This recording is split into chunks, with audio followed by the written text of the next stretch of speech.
One thing I like is... These first graders at Oceanside's Garrison Elementary are developing the same language skills as their peers in any other class. On this Tuesday, they're rotating between stations where they're working on spelling, reading, and writing exercises. Now, how do you spell it? Phone. Phone.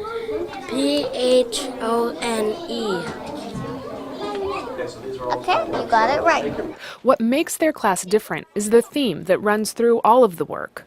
Things I like about our blues band. I'm writing a story about the blues band. And what are you saying about it? I was liking their shakes. Check. Say go. What are you guys working on right now? It's like we have to do something, like we have to write what we like about the blues band. So what do you like about the blues band? That we can have fun. So what are you writing? About the blues band going to a trip on the moon. And so how is the blues band going to get there? On a rocket. Jon Schwartz's students may not really be taking a trip to the moon, but they are really in a blues band.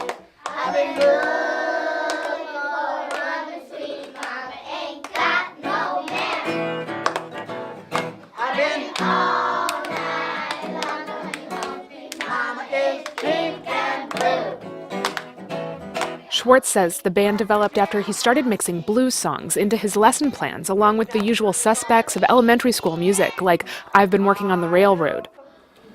Been working on the railroad. At first, a few students started dancing along with the songs. Now all of the kids are part of the group, and the blues band has become part of the work they do every day. For example, we did a project today which was the blues band in space.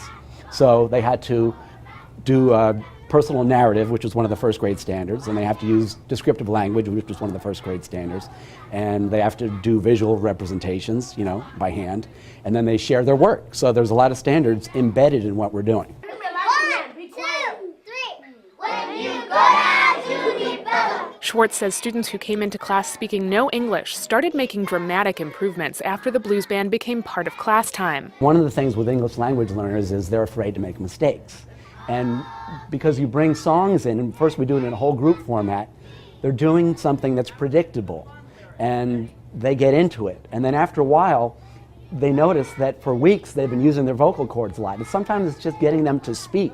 A lot of the success of the lessons comes from the fact that the kids are having fun. But Yarytza Ruiz is one of the students who says she likes the blues band exercises for another reason. Because you can learn more words and read better. On this afternoon, Schwartz and his students are practicing for a big performance, playing for future teachers at Cal State San Marcos.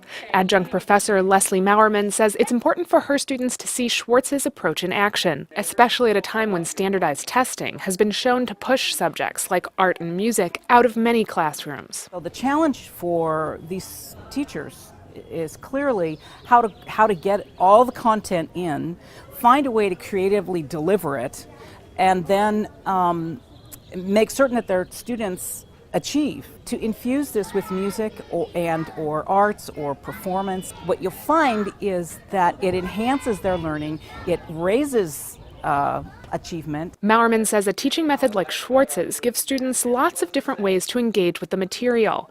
That means students at different levels with different needs can benefit from all of the lessons. The blues band is unfazed by the auditorium filled with their families and Mauerman's future teachers. After a short video about how Schwartz incorporates the music into his reading and math lessons, all 25 students are ready to go. 1, 2, 3. After the performance, it's clear the band was a hit. Teaching student Michael Rail says he doesn't play the guitar, but thinks the blues band illustrates a more general idea that he plans to use in his own teaching. Oh, yeah! In the classrooms that I've been observing in, students need to be exposed to more vocabulary in a non-traditional way, whereas you give them a list of words, but more along the lines of having them be able to connect it into their daily lives and also make it fun and interactive for them. Schwartz's students are definitely having fun and learning lessons they'll use for years to come. Here we go, end it. Oh, sweet